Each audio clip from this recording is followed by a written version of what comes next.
që këtë drejtim kemi lëvizje me të cilat më duket që amerikanët janë pak a shumë, ku them, ndaj amerikanët nga Trumpi. Sepse në vetë në Shtetet e Bashkuara të Amerikës ka kritika jashtëzakonisht e mëdha me të gjitha këto taktika dhe strategji apo veprime që ka bërë që nga fillimi. Pra, është mbushtësuar politika e Donald Trump në këtë pikë edhe nga vetë amerikanët? Po, sigurisht. Po, është mas e vërtet. Ai tani akuzon edhe përpas Macronin, Melonin duke thotë që po mos të jem ne do godiste me ndonjë bombë, do të prodhonte bombën atomike. Irani do i godiste juve italianëve, papën po ashtu refuzon që është i dopt, unë kam vendosur për ty, do të ka futur hunt aty tash edhe tek kreu i kishës katolike.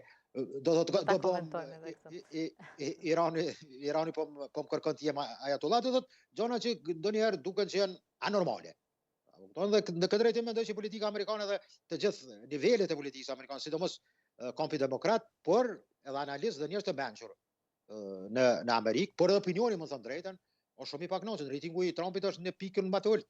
A besoni ju, zoj Bilali, se situata për Donald Trump ka dalë jashtë kontrollit, apo ka qenë një politikë që ka qenë vendosur nga ai për të ndjekur? Është e vështirë për të analizuar ndoshta se paqëndrueshmëria e qëndrimeve të tij apo deklaratave ndoshta e komplikon disi, po ju si e lexoni këtë pikë? Zonja Shore, janë të gjëra që mund të thuhen, janë disa gjëra që mund të keq kuptohemi, opinioni tani mund të keq kuptoj. Është i zanon dhe i ta them kështu në thojza i kidnapuar nga politika e një lobimit të një shteti i cili dëshiron bela dhe kaos në ligjet e mesme. Dhe kjo është mas e vërtet. Dhe kjo pranohet, mund të them, edhe nga latët në Evropën perëndimore, po edhe vetë brenda Amerikës. Dhe është shumë jashtëzakonisht e çuditshme. Të gjithë kemi menduar që ai me citatet e tij gjatë fushatës zgjedhore ka thënë qartë, unë jam njeri i paqes, unë do të ndërprej luftat. Tash kemi ardhur në një situatë ku zhvillon aktivitete dhe aksione luftarake me të cilat besoj që as kundërkandidatja e tij Kamala Harris, e cila ka treguar që kjo është politikë e çmendur.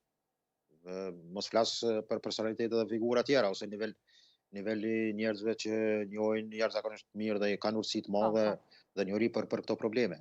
Sepse Amerika dhe vizioni amerikan edhe gjithë shqiptarët në këtë rast. Kam drejtë neve na vjen bukur vështirë kur bëjmë një kritikë tillë për një personalitet që udhëheq Amerikën. Por e dallojmë atë çka është Amerika dhe çka është një lider që i vrin Amerikës.